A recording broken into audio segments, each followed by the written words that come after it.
नमस्कार दोस्तों।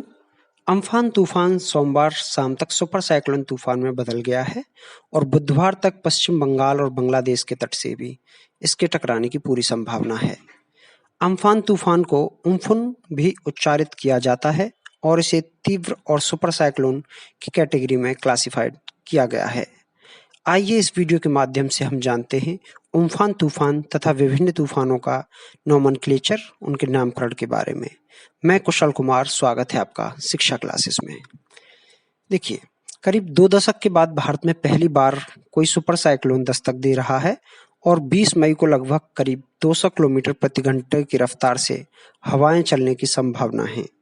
पश्चिम बंगाल और उड़ीसा के तटीय इलाकों में रहने वाले लोगों को वहां से सुरक्षित निकाल लिया गया है और उसकी व्यवस्था सरकार के द्वारा की भी जा रही है। 11 लाख से करीब 12 लाख लोगों को इससे प्रभावित होने की संभावना है। नेशनल डिजास्टर रेस्पॉन्स फोर्स, राष्ट्रीय आपदा प्रतिक्रिया टीम बंगाल तथा उड़ीसा में तैनात कर दी गई है। भारतीय मौसम विभाग, इंडियन मेट्रोलॉजिकल डिपार्टमेंट के अनुसार उम्फान तूफान पश्चिम बंगाल और बांग्लादेश के पास अगले 6 घंटे यानी कि बुधवार शाम तक अत्यंत गंभीर चक्रवाती तूफान का रूप ले सकता है। आइए जानते हैं चक्रवात अम्फान तूफान के कारण किन क्षेत्रों के प्रभावित होने की संभावना है। देखिए, बंगाल और उड़ीसा, जो कि बंगाल की खाड़ी के पास दोनों ही हमारे राज्य हैं, के तूफान के कारण इन दोनों को सतर्क कर दिया गया है और उसके पूर्वी तटीय राज्य पश्चिम बंगाल और उड़ीसा में भूस्खलन होने की पूरी संभावना है। आईएमडी के अनुसार, इंडियन मेट्रोलॉजिकल डिपार्टमेंट के अनुसार, उड़ीसा और बंगाल के अलावा सिक्किम, असम और मेघालय में भी भारी वर्षा हो सकती है। यह भी कहा गया है कि पवन का वेग इतना अधिक हो सकता है कि उससे मिट्टी के बने हुए घर को व्यापक नुकसान और पक्की संरचनाओं को आंशिक नुकसान झेलना पड़ सकता है। जहां इसके द्वारा पश्चिम बंगाल तथा बांग्लादेश में 150 से लेकर 200 किलोमीटर प्रति घंटे की रफ्तार से हवाएं चलने का आसार है, वहीं पर मध्य तथा गुजरात में गर्मी के बढ़ने की संभावना है। राजस्थान, गुजरात तथा मध्य प्रदेश पर इसका असर देखने को मिल सकता है।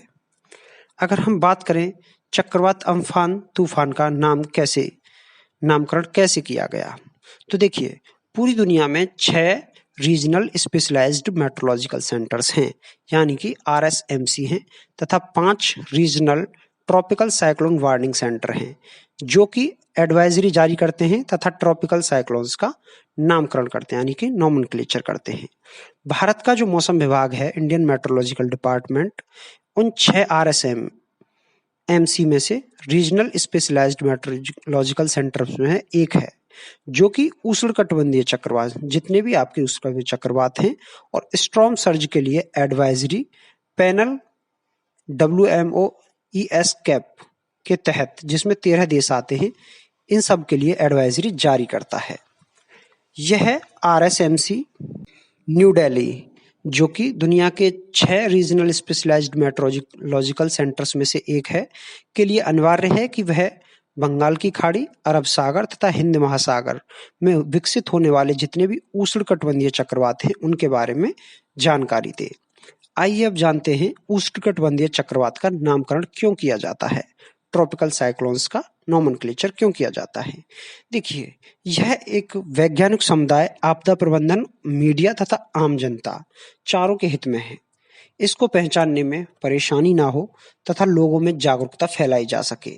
इस क्षेत्र पर उष्णकटिबंधीय चक्रवात के साथ होने वाले जितने भी भ्रम होते हैं, ताकि मीडिया, आपदा प्रबंधन और तुम्हारा आम जनता है, उनके बीच में कोई भ्रम की स्थिति ना रहे तथा सभी देशों में एक ही नाम के द्वारा इसको जाना जाए और न्यूज़ वगैरह जो कुछ भी आती है उसको सुन के लोग क्लासिफाई कर सकें कि किस चक्रवात की या किसके बारे में बात हो रही है।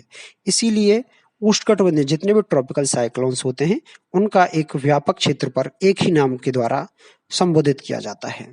अब जानते हैं चक्रवात अम्फान तूफान का नाम कैसे पड़ा है। देखिए, ट्रॉपिकल साइक्लोन्स जो विभिन्न महासागरों में बनते हैं, उनका नाम उनसे संबंधित जो RSMC यानी कि रीजनल स्पेशलाइज्ड मेट्रोलॉजिकल सेंटर्स जिस एरिया में ये आता है, वहां का जो RSMC है, और वहां का TCWC जो कि आपका है regional tropical cyclone warning centre, ये क्या करते हैं, ये दोनों मिलके उन सभी मानकों का पालन करते हैं। और जैसा कि अम्फान तूफान भारत के क्षेत्र में है, बंगाल की खाड़ी और अरब सागर में है, तो उसके नोमेनक्लेचर, उसके नामकरण की जिम्मेदारी भारत नई दिल्ली नई दिल्ली में जो आरएसएमसी है, जिसको हम इंडियन मेट्रोलॉजिकल डिपार्टमेंट के नाम से भी जानते हैं, को दी गई है। ठीक है, ऐसा इसलिए हुआ क्योंकि 2000 में ओमान की सल्तनत के मस्कट में एक पैनल का गठन किया गया जो कि ट्रॉपिकल साइक्लोन्स के नामकरण से संबंधित था। उसमें इन सारे सिद्धांतों पर सहमति हुई थी कि 2014 से जितने भी उत्तरी हिंद महासागर में उष्णकटिबंधीय चक्रवात आएंगे, उनका नामकरण भारत का